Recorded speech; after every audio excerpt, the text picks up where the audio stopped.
exactly a week ago, mainit na pinag-usapan ang eksklusibong panayam ng entertainment editor at Star Talk host na si Ricky Lo sa Hollywood actress na si Anne Hathaway.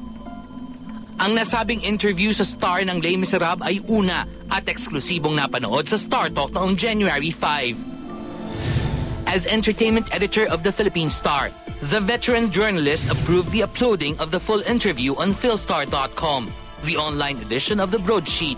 The link to the video was then tweeted and forwarded online by celebrities and ordinary netizens alike. Dito nagsimula ang kontrobersya. Kanya-kanyang analysis ang mga taong nakapanood sa interview. Sa simula pa lang ng panayam ay tila masama na ang mood ni Anne. Tumanggi itong sagutin ang tanong tungkol sa pagbabawas nito ng timbang para sa kanyang role sa Les Mis. Nang banggitin ni Ricky ang pangalan ni Lea Salonga, who had played the role of Fantine in the Broadway production of Les Miserables, natuwa ang aktres. Gayunman, nang hingan ito ng TV host ng mensahe para sa Filipino talent, muli itong tumanggi. Sa pagtatapos ng interview, Ricky asked Anne if she could invite her Pinoy fans to watch the movie.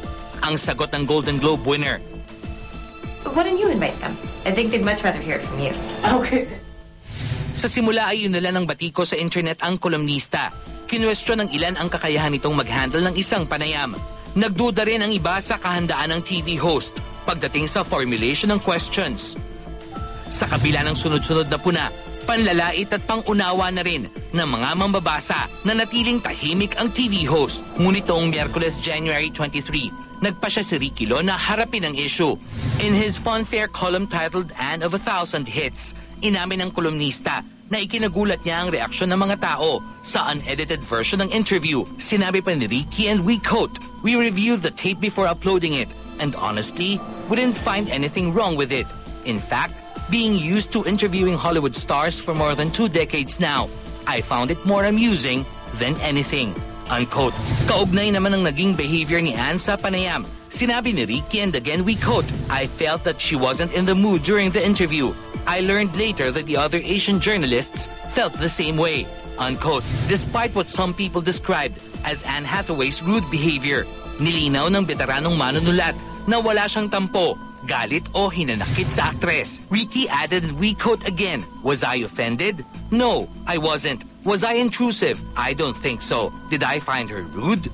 Only a bit, although I must say that the more than 200 other Hollywood stars I have interviewed were absolutely more delightful, far nicer, and totally engaging." Unquote. Sa isang panayam naman sa international award-winning actress na si Lea Salonga, sinabi nitong dapat maging handa ang isang celebrity sa lahat ng klaseng tanong mula sa press. Bahagi na rin anya ito ng kanyang trabaho, katulad ng pag-arte at pag-awit. Hindi ito ang unang beses na nakaharap ni Ricky Lo si Anne Hathaway. In 2004, he had a one-on-one with the Oscar nominee when she was promoting Princess Diaries. Matapos ang insidenteng ito, willing pa ba siyang makapanayam muli ang Hollywood star? Ang sagot ni Ricky Lo, and we quote, "By all means, yes."